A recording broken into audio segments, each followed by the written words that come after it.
everybody. Welcome to tonight's live poetry reading featuring Willie Johnson, Diana Rajchel, Sandra Howlett, and Richard Broderick. As usual, I'm going to start with a couple of my poems. The first one is called The Thaw Was Shortly Held. This was in my book Dog, which is still available on Amazon, by the way. And I wrote this a few years ago in one of those winters like this one where it was up and down. The thaw was shortly held. There was no need to shovel on that foggy day a week ago. Water was becoming apparent. It dripped from the gutter. It dripped in our hearts and souls, along with making an appearance in the front hallway, drops from our clothes. The ice spirit would spring back to our lives, and the wind blowing our breath weak would return the snow spirit. No sculptures this time, just places to slip. Where do these spirits come from? They ride in on the winds, almost seeing. You can't say you truly believe their presence to be more than a trick of the eye, but you don't deny. The dog jumps in the air as if to snap at them, then sticks her nose in the snow looking for what it was lost. She knows they don't perform their dances for us.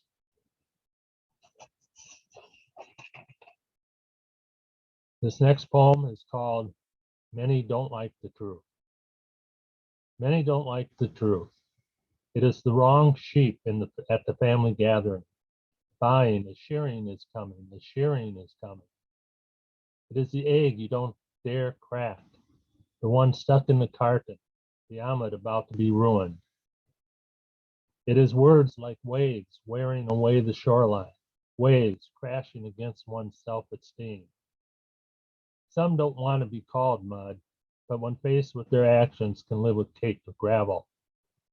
Yet, a few appreciate the truth, like a shadow standing by them, reflecting the work needed, reflecting what remains good.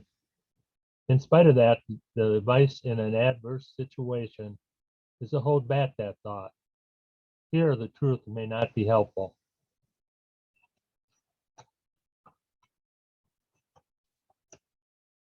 And then we go to our first reader, Willie James Johnson. Willie was born in Detroit, Michigan, and grew up on the south side of Chicago. He has written over 60 articles for various publications, including scholarly journals, newspapers, poetry anthologies, etc. Willie earned his BA in speech theater from Hamline University, MA in communication from the University of Minnesota, and PhD in educational policy and administration from the University of Minnesota. Since 1982, he's been a full-time tenured faculty member at Normandale Community College in Bloomington, Minnesota, where he teaches interpersonal communication, public speaking, intercultural communication, and human communication. Take it away, Willie. Thank you, Ron. My first poem is called My Daddy Worked in a Junkyard. I wish you could have known my daddy. You would have loved his quiet way, his inner strength, his slow smile. My daddy worked in the junkyard, not some metaphorical place symbolic of some other job. No, it was a real junkyard. My daddy got his hands dirty every day as he dug through mountains of regurgitated junk and garbage. My daddy transformed that wretched refuse of everybody's teeming shores into food, shelter, and clothing for our beleaguered family. My daddy worked in the junkyard, the bowels of the city where the flotsam and jetsam of sophisticated people came to die. But my daddy performed triage on that amalgamated debris, digging into it with his hands, holding his breath, lest he inhale sometimes toxic, lung-killing particulates. Searching for treasures, he found them. He brought them home to me. Books, sometimes with missing covers or pages, my daddy wanted me to learn. An old rusty bicycle with unfashionable balloon tires in the days of sleek and shiny 10-speed racers with razor-thin wheels, my daddy wanted me to go places. A pair of old roller skates with worn and frayed leather uppers and lopsided wooden wheels. My daddy wanted me to soar. It was junk, precious, transcendent junk. mightily wrested from messy piles and gingerly cleaned by my daddy's strong, tired, naked hands, salvaged so that I would be lifted high, carried to another world. I wish you could have known my daddy. I ache to remember how much he loved me and I him. I wish I could have worked in the junkyard too, so I could have given you so many treasures that would have lifted you high and taken you to another world. I wish you could have known my daddy. He worked in the junkyard. My second poem is Woodlake Laundromat. It's about a real laundromat that used to be on the corner of 65th and Lindale in Richfield, Minnesota. I held my overflowing hamper of dirty clothes as I stood before the locked doors of Woodlake Laundromat. Mouth agape in wonder, I stared at the small hand-scribbled sign taped to the inside of the glass door, quietly proclaiming, "Closed forever." So there it was. After 4 decades of swishy, sudsy service, Woodlake Laundromat was closed, cerrado, defunct. No more aging, struggling washing machines taking only $1.25 of my hard-earned money to cleanse my well-worn clothes. No more creaking, groaning, squeaking washing machines, sometimes too tired to complete the full spin cycle, leaving it to me to hand-wring the rest of the water from my clothes. It was only a $1.25 gamble, so I did not mind. Sometimes one of the old machines quietly leaked sudsy water from its bottom, sending me into a small two-stepping bunny hop to escape a little bubbly gray pond gathering around my shoes. In my sometimes soggy tennis shoes, I relished throwing my clean, fresh-smelling, wet clothes into the gaping maw of the gargantuan dryers. Feeding the big sleeping beast $1 caused it to slowly grind into action until it was catapulted into a full-speed circular motion, sending my clothes into a powerful pattern of centrifugal force, all the while breathing its dragon-like breath that chased the moisture in my clothes out into the air. No more random conversations with fellow customers, whiling away our time by talking about our lives, our families, our jobs, the weather. No more keeping company with the occasional homeless person who wandered in to talk, but mostly to ask if I had any spare change, which I willingly gave, knowing that many of us are only a few missed paychecks away from traveling the city streets with our nomadic brethren. I miss the old Woodlake Laundromat, but times move on and waits for no one or nothing. Now I wash my clothes at a clean, modern, digitally controlled laundromat in a part of the city where the customers seldom talk with each other and no homeless people ever wander in. Now I wash and dry 2 loads of my well-worn clothes for $9 instead of $4.50. But we must have clean clothes, mustn't we? More than just missing the old Woodlake Laundromat, I miss how much it reminded me of me. And I know there will come a time when a small hand-scribbled sign will be taped to me proclaiming, "Closed forever." The next poem is Something Took Hold of My Music. I played my guitar and I sang the song. My music sailed out smoothly through my mouth and circled back into my ears, and it crawled into my skin and found its way into my soul. Then the sad melody vibrated throughout my melancholy mind and streamed out mournfully from my body through the salty tears that ran down my face. My tired fingers plucked and strummed the freshly tuned strings determinately, and the strings sprang to life and they danced together, creating resonant chords that ran in tandem along the sound waves beside the somber tones of my voice. My guitar and me melded together and took flight on the reverberating echo of my music. And for a moment, somewhere, somehow, a seam in time opened up and I saw something. I don't know what I saw, but it tried to pull all of my hurt, all of the disappointment, all of the loneliness out of me. It took hold of my music and it overwhelmed me, so much so that I felt that I would evaporate into the ether. Before I strummed the last chord of the song, before I sang the last word of the song, it was gone. And my sad song continued to echo inside my melancholy mind and oozed mournfully out of my tired body through the bitter, salty tears that ran down my clouded face. And for my last selection is called Waving My Daughter Forward. This is right before the pandemic hit. We were in San Diego, California on her spring break, and I was trying to keep up with her, and not so successfully, but it's called Waving My Daughter Forward. Spring forward, daughter. Lunge as far as you can. Charge ahead with exuberance. I am here, a few steps behind you, struggling to keep up. I am here if you stumble and fall backward. I trail behind you, daughter, taking the place that you once held when you were trying to keep up with me. I see you far ahead, stopping for a moment, looking back at me, tilting your head, checking to see if I'm okay. It warms my heart. One day, somewhere along the road, I will be too far behind you. Then I will lovingly wave you on and watch you until you are out of sight. Spring forward, daughter. Lunge forward with exuberance. Charge ahead and go as far as you can. Thank you.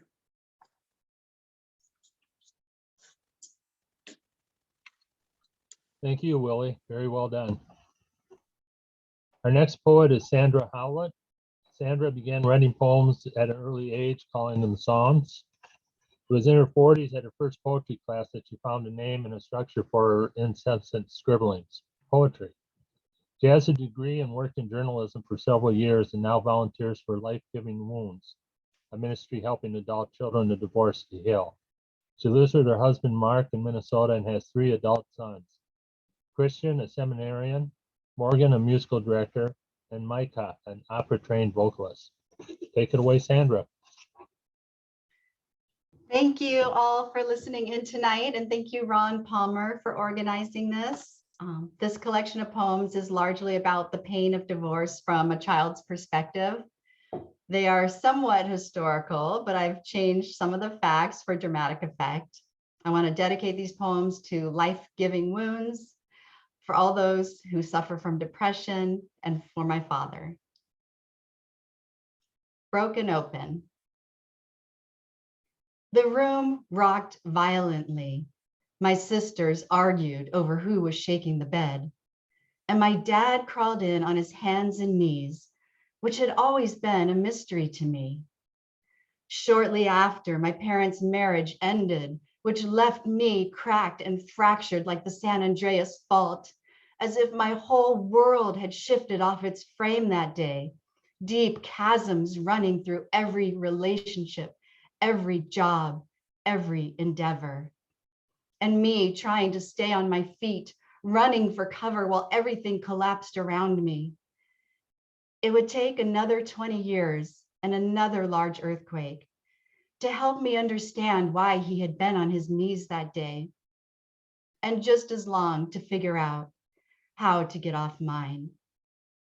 I searched for sturdy ground, but like the earth, I couldn't hold firm. Quakes turning earth to waves, plates shifting and sliding. At times, my fractured life has settled, creating new formations until the next quake comes along. It is inevitable, this shifting and settling, the earth and I constantly searching for solid ground. Death of innocence. I knew from an early age that you'd never survive in this cruel world, your eyes open wide, at first in awe and then in desperation, thinking your strong gaze would somehow shed light on the haziness of events, the death of innocence, and losing your dad to those radical 70s fad of partner swapping and free love that cost you so much.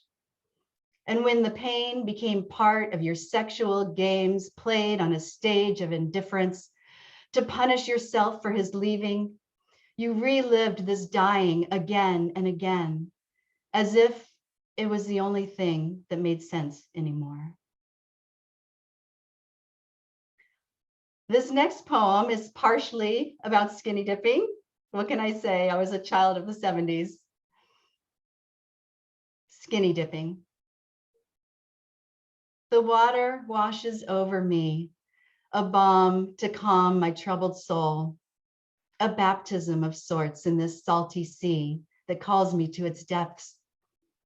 I jump joyfully over the whitewash as if to greet an old friend, dive under the waves and surface with a splash, gasping from the sudden chill, smiling at the freedom. I arc into the water over and over, pretending to be a dolphin until it gets too deep. I swim out farther to where the quiet sets in, and people on the shore become stick figures. Then I slip off my suit, hold it in my hand, and kick, letting the cool water flow over my newly freed body. This is ecstasy, the consuming need for freedom and absolution, satisfied by this ritual, intensified by the fear of losing my bikini. But once again, I succeed.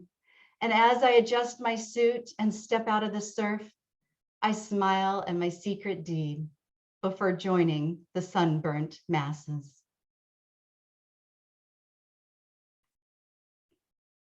Bois Sauvage, inspired by an oil painting by Mary Jo Vandell.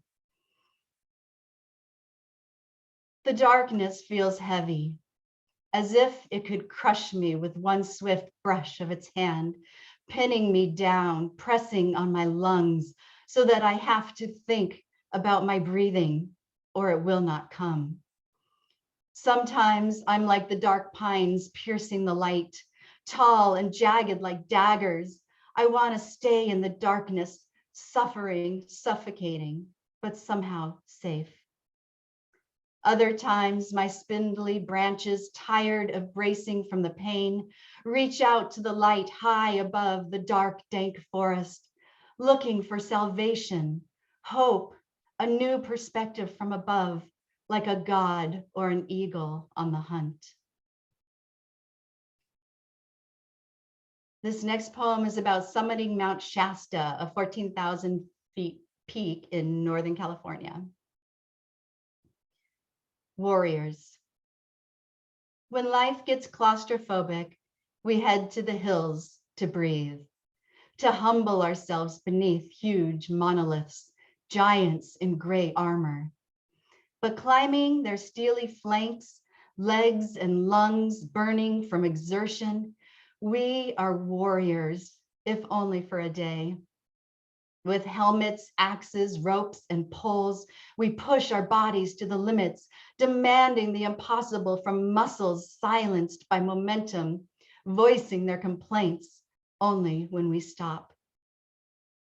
Soon we will retreat to our boxes, gasping for air, but the memory remains. We were warriors, and the thought of this brings life into each new day. Archaeology of the mind.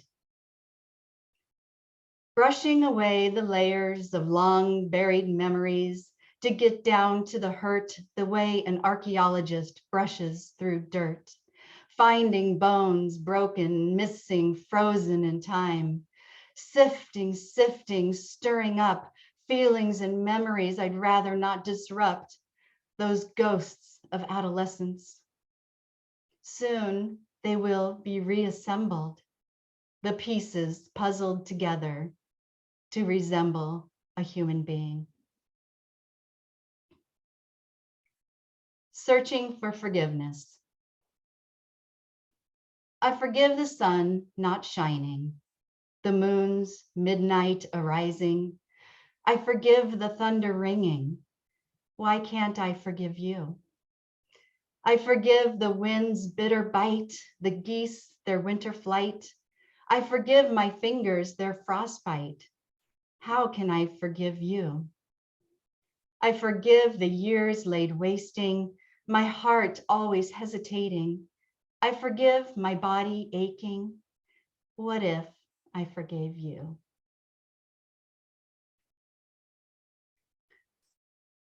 Divorce. I nursed my hurt on the bottle of abandonment, sated myself with anger and indifference to not being loved. I vowed to love you less than you loved me, though this provided no relief. For 40 years, I stewed in my toxic brew, high on pride, tallying every slight. Until one day, a silent query, a new and challenging thought. What if you've always loved me? What if you never stopped? My new healed self reached out to love anew, and you were there, and you were always there.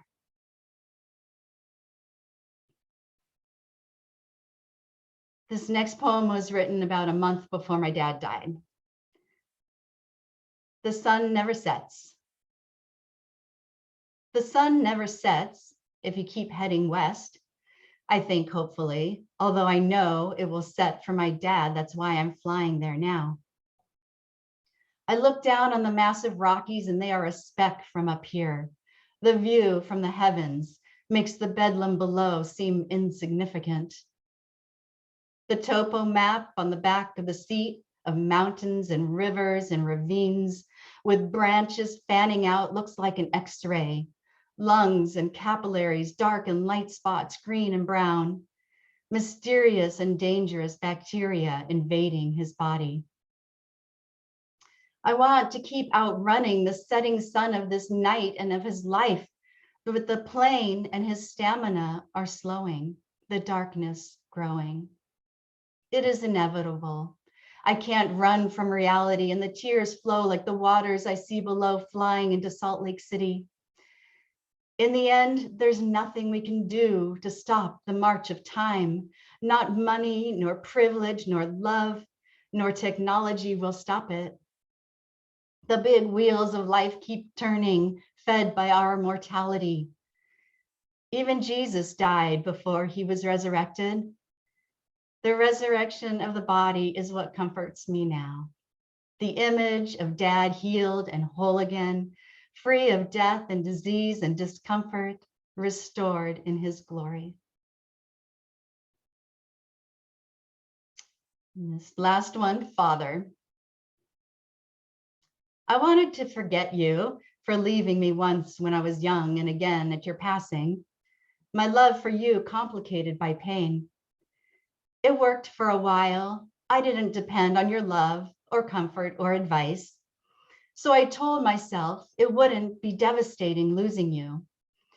You weren't my go-to person. Fear of judgment prevented that. Self-reliance was your fatherly mantra, so that a crisis found me floundering. No safety net, and yet the more time goes, the more you come into my mind.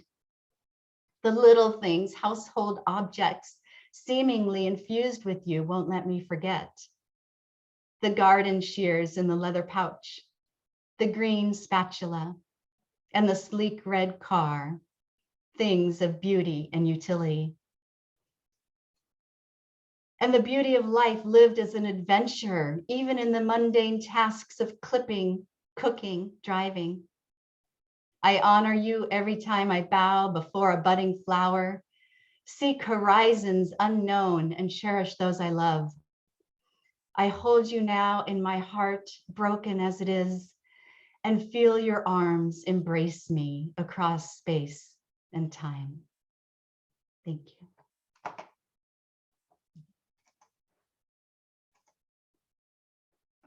Thank you, Sandy. I hope you keep writing poetry. Very nice. Our next reader is Diana Rajchel. Diana specializes in nonfiction, especially focused on aspects of the occult. To polish her prose so that it shines and dazzles with her unique voice and view, she turns to the instructive practice of poetry. She is the author of 5 titles on witchcraft and the occult, and even after 20 years, considers herself a mere student of quatrains and stanzas. While she currently splits her time between San Francisco and Kalamazoo, she considers Minneapolis her beloved hometown. Take it away, Deanna. I think that covers it. So my first 2 are from 2012 and 2013, and they're short and fairly self-explanatory. And then, well, my concerns changed later in life. The first one is titled Suspicious. If there must be only one God, That God is the great scientist that lost their notes. Platypi and silly humans, kinetic motion in cotton candy machines, Ebola and foolish pride, and the greatest injustice of all, good fortune. Assholes that pull through, nice people that don't. It is all one grand experiment on a big, wet planet, suspiciously shaped like a hamster wheel. All right. Next one is titled Gravity. The weight of expectation sags in pockets of my body, bearing me down until belly, bouncing off knees, reaches the soil. Oh, how lowly all this gravity makes me. Okay, this next one takes a little explanation, as I have a very good friend who is a death doula, and it's a tough job. And she was having an especially difficult day with dealing with people's projected expectations. So I was thinking about what she was dealing with, and something a friend of mine had said to me years ago, that you're a strong woman in a world where women's strength is not always appreciated. And it made me think about her. So I wrote a love poem to my friend because she needed it. We're a pretty pair, you and I, me walking the earth, you tunneling below. We have this dance of life and death worked out, though I frequently Roomba when you're trying to lead a waltz. I bear my scythe, my heavy armor, cut things down and pull them up from the ground, the kind of things lesser men find hard to bear. You carry the weight of the earth, glory in the loam, cut new paths, new places in even the hardest rock.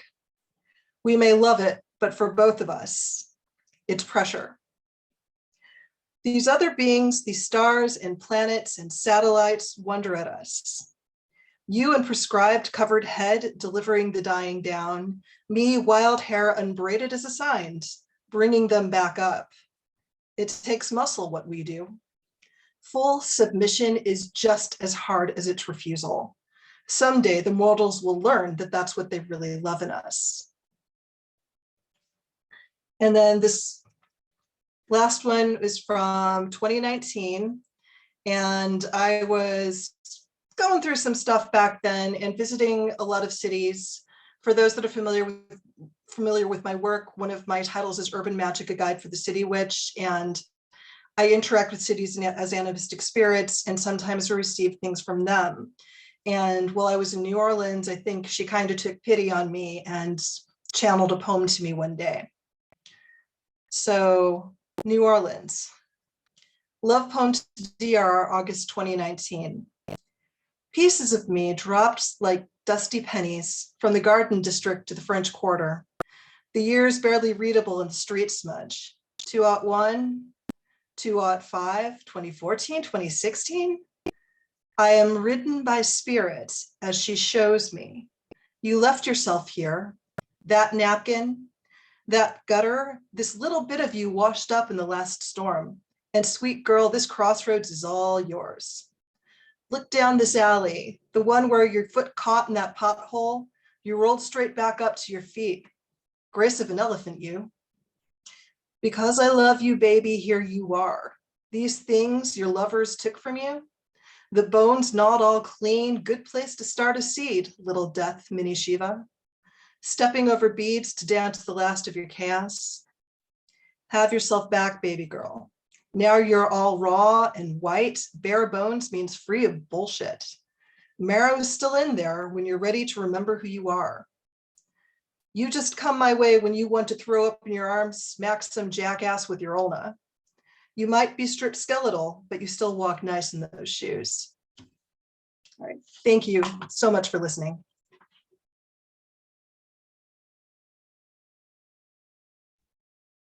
Thank you, Diana, so much for sharing. I really especially like the New Orleans poem. I think your personality shone through in all the poems you read, which is a nice talent in writing. Our final poet is Richard Broderick. Richard is an author of 3 books of poetry, 1 collection of fiction, and 2 nonfiction books on biology and the Buddhist nature of Thailand's culture and its monarchy structure. He is a teacher, impresario of multimedia reviews, and readings of poetry and prose of all kinds. He is the recipient of 2 awards from the Minnesota State Art Board, Iowa Review, and the University of Wisconsin, among others. Take it away, Richard.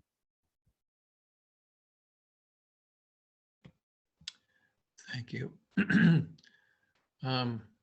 Before I begin, it was just wonderful hearing the other poems.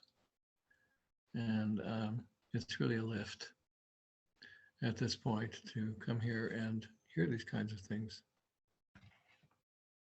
I'm going to read a few poems from a book that I have been working on. It's pretty much done, called Farewell to Icarus. Icarus was the son of Daedalus, who figured out a way to connect things, and Icarus decided to build himself a pair of wings and fly across the strait from the island to Greece, and in the process got too close to the sun, and the sun melted the wax in his wings, and he died. He drowned. This poem is it's actually a book of poems. It's not separate poems, but a series of poems. It's dedicated to my brother Michael, who was definitely sort of a Icarus type. And it has a preface from W.H. Auden called "About Suffering, They Were Never Wrong, the Old Masters," which was his picture of his comment on the painting of the falling of Icarus into the sea.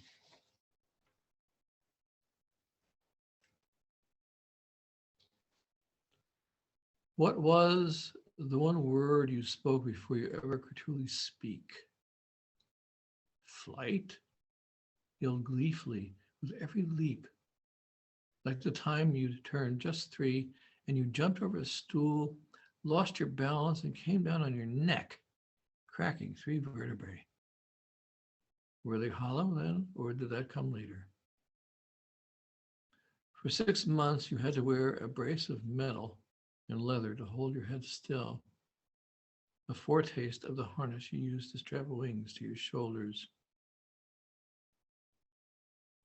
And as for me, your quieter, earthbound brother, I'd lie on the floor, drawing upright spirals with a pencil, hour after hour, a break everyone thought from penmanship lessons I never mastered, but in fact, a secret storyboard of dancing funnel clouds growing darker and coming closer until they fell from the sky and touched the earth, stick figure humans clinging before them. And maybe that's why I'd come behind you on rainy days, lying on your back in that same back room, staring at the blaze of the ceiling fan spinning overhead, feeling yourself being drawn upward, ever upward, finally taking flight, unruly, drunk, holding forth, looking lost.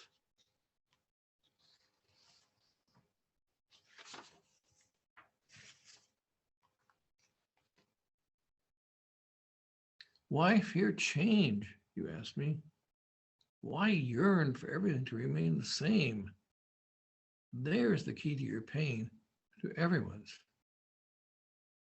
He spread his arms as if to take flight.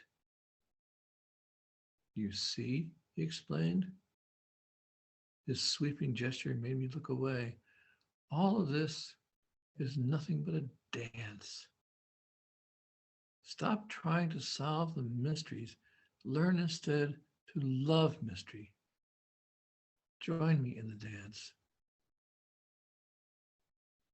Oh, brother, I cried. Oh, Icarus. Oh, demon I didn't know is blossoming inside my soul. Please stay. But with that, I heard his laughter echoing in some celestial chamber. With a sound like the fluttering of wings, my waking dream came to an end when I opened my eyes, and there you were again, gone.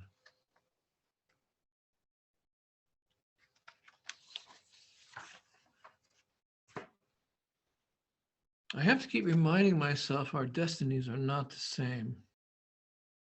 I am still here, though my light's diminished by your dying. This is the great burden of survival.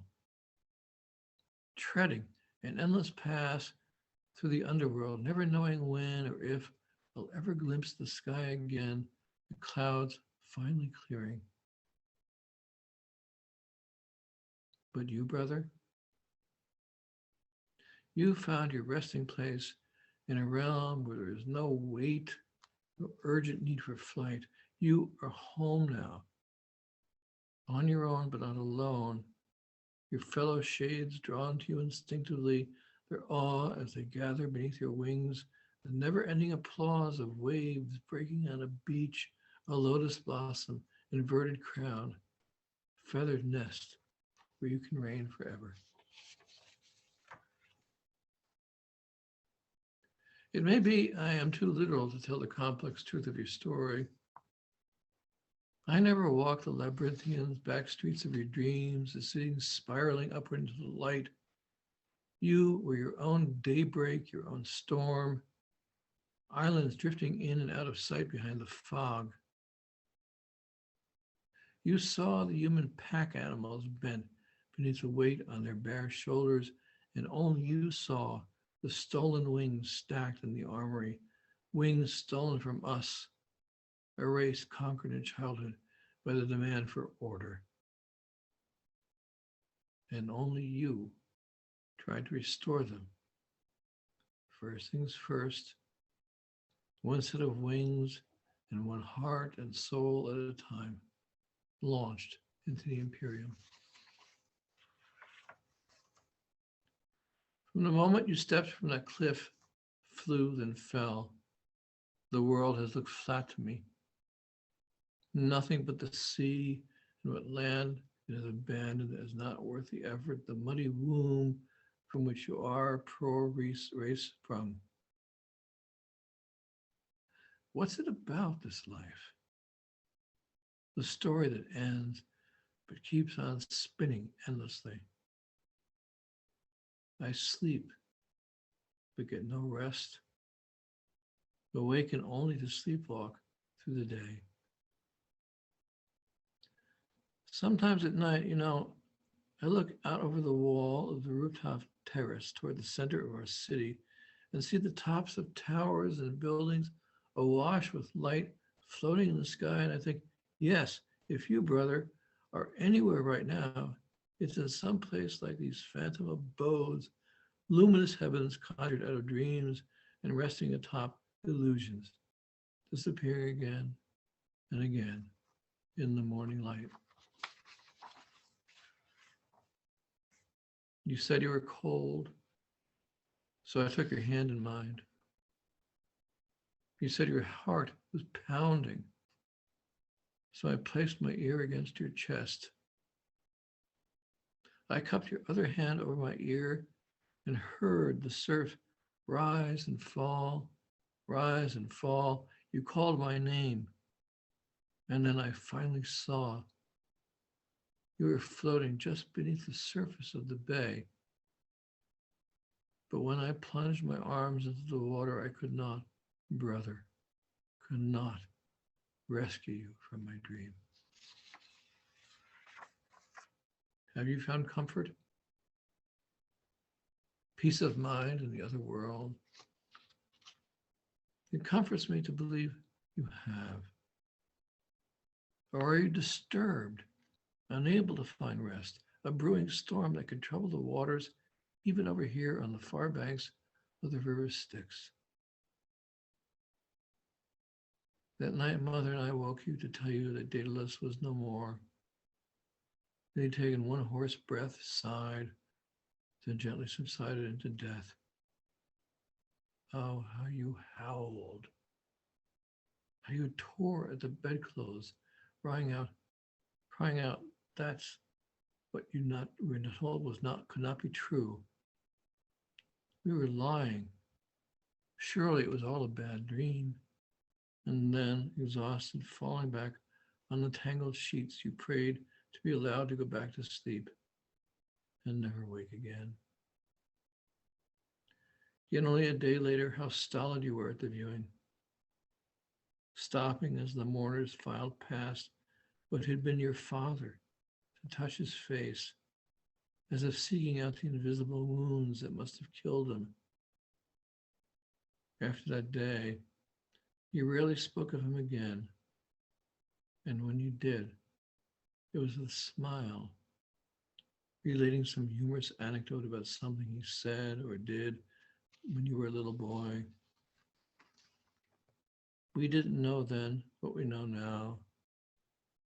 All those ensuing years, you were simply waiting for the right time for you to climb to the top of a towering summit that overlooked a funeral pyre of whitecaps dancing across a bright blue lake, where you could toss yourself into the air like a sacrificial dove whose feathers had been clipped, and then plunge into the cold but all-consuming flames of the sea.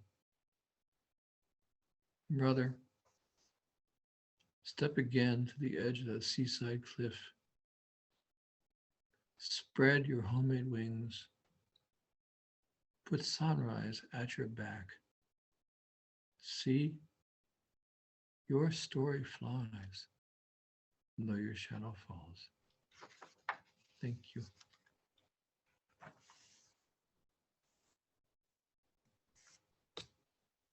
Thank you, Richard, for sharing such heartfelt poems. Thank you all for watching tonight. Thank the poets who joined in. I'll leave you with a poem by Sarah Teasdale called The Crystal Gazer. I shall gather myself into myself again.